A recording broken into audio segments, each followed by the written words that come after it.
বন্ধুসকল আজিৰ পৰা নতুন নিয়ম আহি গ'ল নতুন বছৰৰ নতুন নিয়ম ড্ৰাইভিং লাইসেন্সৰ বিষয়ক লৈ আৰু অসমৰ মাননীয় মুখ্যমন্ত্ৰী ডক্টৰ হিমন্ত বিশ্ব শৰ্মাই তেওঁ নিজে কৈছে যে ৰুলছখিনি কি হ'ব আপোনাৰ লাইসেন্সখন কেনেকৈ পাব 2025 চনত কি কৰিব লাগিব তো তাকে মই ভিডিঅ'টো অকণমান ক্লিপ এটা দেখাই আছো তাৰ আগতে মই আপোনালোকক কথা কিছুমান ক'ব খুজিছো যে মই পাৰ্সনেলিটি কথা ক'ব যোৱা নাই কিছুমান ভিতৰীয়া কথা থাকে যিবিলাক আমি জানো সো যিয়ে নহওক ভিতৰীয়া কথাবিলাক বাদ দিয়ক কিন্তু আপুনি যদি এতিয়া ড্ৰাইভিং লাইসেন্স পাব বিচাৰে তেন্তে কি কৰিব লাগিব কি কৰিব নালাগে গোটেইখিনি কথা কৈছে বাৰু ইয়াতে মই ভিডিঅ'টো দি আছো দেখাই আছো আপোনালোকক আৰু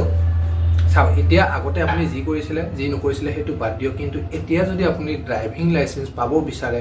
ড্ৰাইভিং লাইসেন্সৰ কাৰণে আবেদন কৰে তেতিয়া হলে প্ৰথমতে আপুনি কি কৰিব লাগিব ড্ৰাইভিং ইনষ্টিটিউটত আপুনি ড্ৰাইভিং শিকিব লাগিব ড্ৰাইভিং শিকাৰ পিছত আপোনাক ড্ৰাইভিং ইনষ্টিটিউটৰ পৰা যিখন সাৰ্টিফিকেট দিব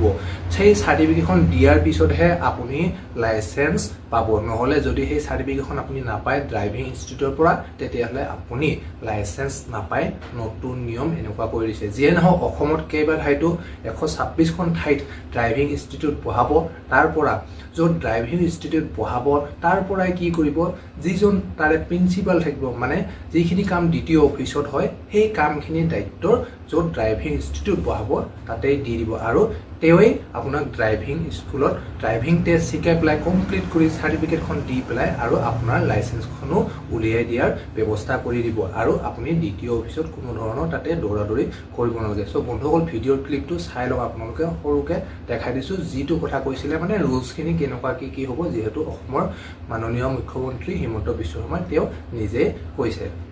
ইয়াৰ লগতে ড্ৰাইভিং লাইসেন্সৰ ক্ষেত্ৰতো আমি এনকাৰেজ কৰিছো যাতে অসমৰ প্ৰতিটো বিধানসভা সমষ্টিতে এখন মটৰ ভেহিকল ইনষ্টিটিউট গঢ়ি উঠে আৰু মটৰ ভেহিকল ইনষ্টিটিউটৰ প্ৰিন্সিপাল জনকে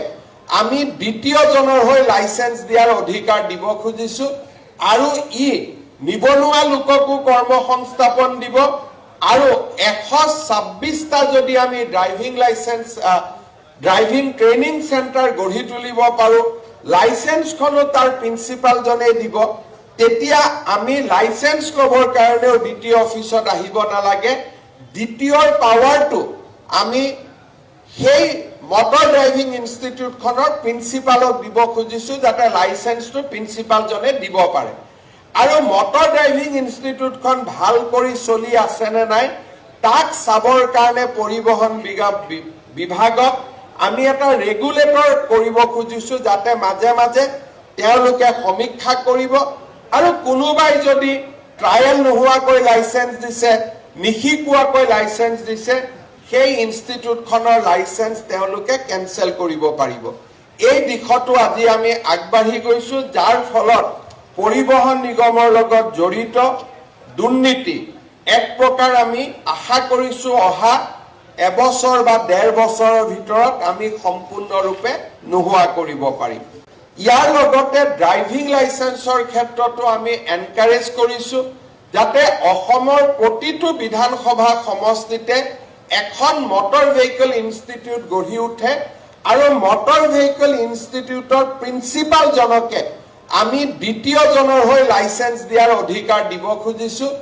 আৰু ই নিবনুৱা লোককো কৰ্মসংস্থাপন দিব আৰু 126টা যদি আমি ড্ৰাইভিং লাইসেন্স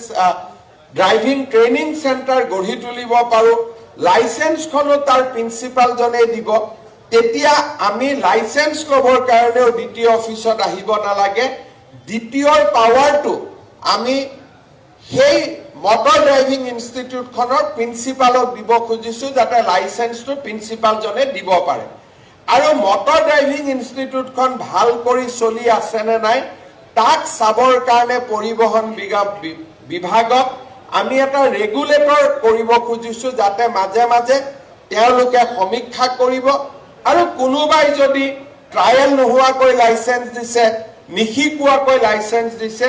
সেই ইনষ্টিটিউটখনৰ লাইসেন্স তেওঁলোকে কেনসেল কৰিব পাৰিব এই দিশটো আজি আমি আগবাঢ়ি গৈছো যাৰ ফলত পৰিবহণ নিগমৰ লগত জড়িত দুৰ্নীতি এক প্ৰকাৰ আমি আশা কৰিছো অহা এবছৰ বা 1.5 বছৰৰ ভিতৰত আমি সম্পূৰ্ণৰূপে নোহোৱা কৰিব পাৰিম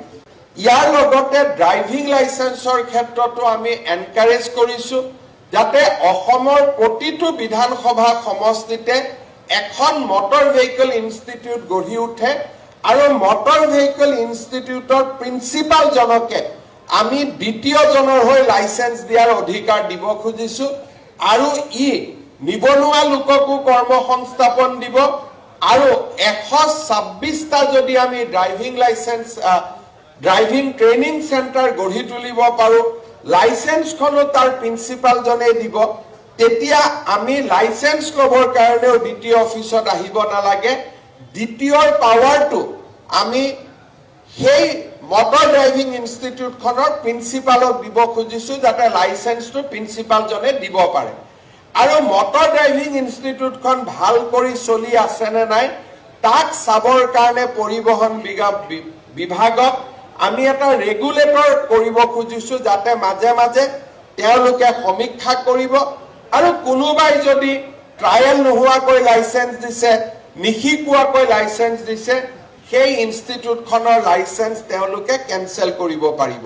এই দিশতো আজি আমি আগবাঢ়ি গৈছোঁ যাৰ ফলত পৰিবহণ নিগমৰ লগত জড়িত দুৰ্নীতি